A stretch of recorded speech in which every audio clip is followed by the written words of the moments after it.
नारायणं नमस्कृत्य नरं चैव नरोत्तमं देवी सरस्वती व्यासं ततो जयमुदीरयेतः। कार्तिक मास महात्म के 7वें अध्याय कथा बहुत ही पावन पुण्यमयी, पापों को हरने वाली, सुख और समृद्धि को देने वाली कथा। उसके पश्चात नारद जी बोले, हे राजन, कार्तिक मास में व्रत करने वाले के नियम को सुनिए। कार्तिक मास में जो व्रत करने वाले होते हैं, जो कार्तिक मास का स्नान, भगवान की पूजा, कार्तिक का जो नियम लेते हैं, उनके नियम क्या है सुनो, मैं आपको संक्षेप में बताता हूँ। जो मनुष्य कार्तिक मास का व्रत करते हैं वो सब तरह से उनको चाहिए कि मांस, उड़द, राई, खटाई, मादक वस्तुओं का प्रयोग न करें। व्रत करने वाले को चाहिए कि दूसरे का अन्न ग्रहण न करें। कार्तिक मास में किसी से द्वेष न करें। तीर्थ के अतिरिक्त अंत कहीं घूमने के लिए ना जाएं। केवल तीर्थ की यात्रा करें। देवता, वेद, ब्राह्मण, गौ, व्रती, नारी, राजा तथा गुरुजनों की निंदा ना करें। किसी की भी निंदा कार्तिक मास के व्रती को नहीं करनी चाहिए। ये व्रत करने वाला दाल, तिल, पकवान या दान किया हुआ भोजन ग्रहण ना करें।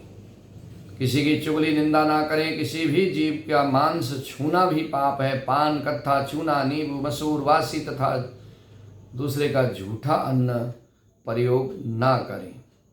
बकरी, गाय तथा भैंस के अतिरिक्त अन्य किसी पशु का दूध भी प्रयोग ना लावें। तांबे के बर्तन में रखा हुआ पंचगव्य, बहुत छोटे घड़े का पानी एवं केवल अपने ही लिए पका हुआ अन्न का प्रयोग करें।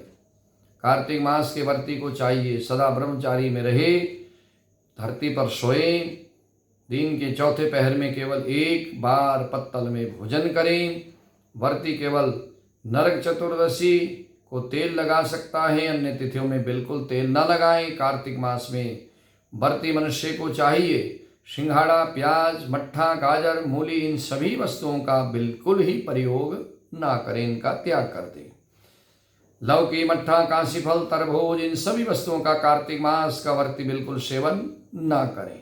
मासिक धर्म वाली स्त्री से, चंडाल, पापी, ब्रह्मद्रोही, नास्तिक से बिल्कुल भी बातचीत ना करें।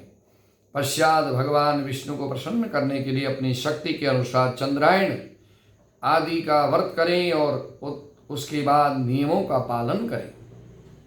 कार्तिक मास व्रत करने वाले मनुष्य को चाहिए प्रतिपदा को कुम्हाड़ा, द्वितीय को कटहल, तृतीय को तरुणी स्त्री, चतुर्थी को मूली, पंचमी को बेल, षष्ठी को तरबूज, सप्तमी को आंवला, अष्टमी को नारियल, नवमी को मूली, दसवीं को लौकी, एकादशी को परवल, द्वादशी को बेर, त्रयोदशी को मट्ठा, चतुर्दशी को गाजर, पूर्णिमा को शाक, ये वस्तुओं का प्रयोग ना करें।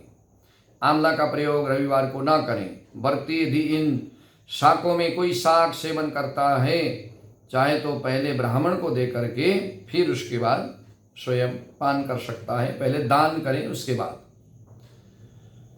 यही विधान माघ मास में भी होता है। माघ मास के व्रती के लिए भी यही विधि होती है। देवोत्थानी एकादशी में पूर्वोक्त विधि के अनुसार नित्य जागरण, गायन, वादन, कीर्तन आदि करते हुए समय बिताना चाहिए। देवउठनी एकादशी के दिन भगवान का कीर्तन करना चाहिए। इसको विधिवत करने वाले मनुष्य को देखकर यम के दूत जो है दूर से ही भाग जाते हैं। जैसे सिंह की गर्जना से हाथी भाग जाता है, हाथी का झुंड तहस नहस हो जाता है सिंह को देखकर, उसी तरह से कार्तिक मास का व्रत करने वाले के पुण्यों को देखकर, व्रतों में श्रेष्ठ व्रत को देखकर सभी यमदूत दूर भाग जाते हैं। इसके अतिरिक्त जितने भी व्रत यज्ञ हैं वे 1000 की संख्या में किए जाने पर भी इसकी तुलना नहीं कर सकते। कार्तिक मास व्रत का जो है इतना ज़्यादा पुण्य है, क्योंकि यज्ञ करने वाले मनुष्य तो केवल स्वर्ग में ही जाते हैं, किंतु कार्तिक मास स्नान करने वाला प्राणी सीधे वैकुंठ धाम में जाता है।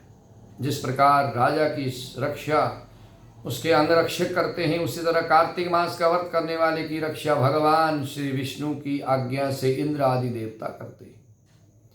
कार्तिक मास का व्रत करने वाला मनुष्य जहाँ कहीं भी रहता है वहीं पर उसकी पूजा होने लगती है, उसका यश फैलने लगता है।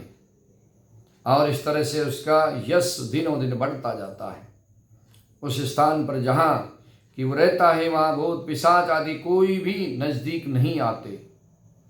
विधि सहित कार्तिक मास का व्रत करने वाले मनुष्य के पुण्यों का वर्णन ब्रह्मा जी भी करने में असमर्थ हैं। ब्रह्मा जी भी उसके पुण्यों की गणना नहीं कर सकते। कार्तिक मास में स्नान करने वाले के पुण्य दिनों दिन बढ़ते हैं। ये व्रत संपूर्ण पापों को नाश करने वाला, पुत्र पौत्र आदि धन धान्य को देने वाला, सुख समृद्धि आयु को देने वाला, शारीरिक कष्ट रोग बीमारियों को दूर करने वाला, आयु पर्यंत सुख देकर के अंत में वैकुंठ धाम की प्राप्ति कराने वाला ये कार्तिक का मास है। इस मास का व्रत है और ये कथा बहुत ही पावन कथा है। इसको सुनने मात्र से जीवन पर्यंत किए हुए जाने अनजाने में सभी जो भी कोई पाप हुए वो सभी पाप नष्ट हो जाते हैं। आयु पर्यंत सुख भोगने के बाद मरणोपरांत भगवान विष्णु के धाम की प्राप्ति होती है। आनंद कंद भगवान की जय हो, विष्णु भगवान की जय हो।